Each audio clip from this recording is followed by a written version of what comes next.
നല്ല പഞ്ഞി പോലെ സോഫ്റ്റ് ആയിട്ടുള്ള റാഗി അപ്പാണ് നമ്മൾ ഇന്ന് ഉണ്ടാക്കാനായിട്ട് പോകുന്നത്. രാവിലെ നമുക്ക് ഇൻസ്റ്റന്റ് ആയിട്ട് എളുപ്പത്തിൽ ഉണ്ടാക്കാൻ പറ്റുന്ന ഒരു ബ്രേക്ക്ഫാസ്റ്റിന്റെ റെസിപ്പിയാണ് ഇത് കേട്ടോ. അപ്പൊ നമുക്കിത് എങ്ങനെ ഉണ്ടാക്കുന്നേ നോക്കാം. അപ്പൊ ഇതിനു വേണ്ടിയിട്ട് ഞാനിത് മിക്സിന്റെ ജാർ എടുത്ത് വെച്ചിട്ടുണ്ട്. അതിലേക്ക് നമുക്ക് 1.5 കപ്പ് റാഗി പൗഡർ ഇട്ട് കൊടുക്കാം. ഇതിലേക്ക് നമുക്ക് 1/2 കപ്പ് റവ ചേർത്ത് കൊടുക്കാം. ഇനി ഇതിന്റെ കൂടെ തന്നെ 1/2 കപ്പ് തേങ്ങയും ചേർത്ത് കൊടുക്കുന്നുണ്ട്.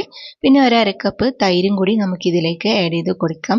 പിന്നെ തൈര് ചേർക്കാൻ താല്പര്യം ഇല്ലെങ്കിൽ നിങ്ങൾക്ക് ഇത് സ്കിപ്പ് ചെയ്യാം കേട്ടോ.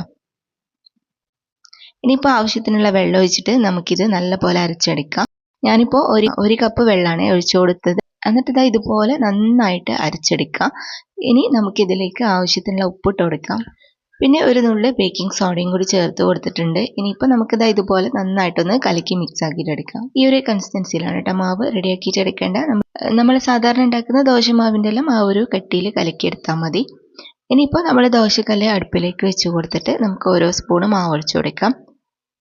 മാവ് ഒഴിച്ച് കഴിഞ്ഞാൽ പിന്നെ കുറച്ചൊന്നിങ്ങനെ ചുറ്റിച്ചു കൊടുത്താൽ മതി. ഒരുപാട് നൈസാക്കിയിട്ട് പരത്തരുത്, ജസ്റ്റ് ഒന്ന് പരത്തി കൊടുത്താൽ മാത്രം മതി. എന്നിട്ട് കുറച്ച് സമയം കഴിയുമ്പോൾ ഇതുപോലെ ഇങ്ങനെ ഹോളെല്ലാം വന്ന് തുടങ്ങും. ആ സമയത്ത് നമുക്കിത് മൂടി വെച്ചിട്ട് കുക്ക് ചെയ്യാം. അപ്പോൾ ഇത് നമ്മുടെ നല്ല സോഫ്റ്റ് ആയിട്ടുള്ള കാണാൻ നല്ല രസമുള്ള റാഗി അപ്പം റെഡി ആയിട്ടുണ്ട്. ഇനി അടുത്തതും കൂടി നമുക്ക് ഇതുപോലെ തന്നെ റെഡിയാക്കിയിട്ട് എടുക്കാം. അധികം നൈസാക്കാണ്ട് ഇതുപോലെ കുറച്ച് കട്ടിക്ക് തന്നെ ആക്കിയാൽ മതി.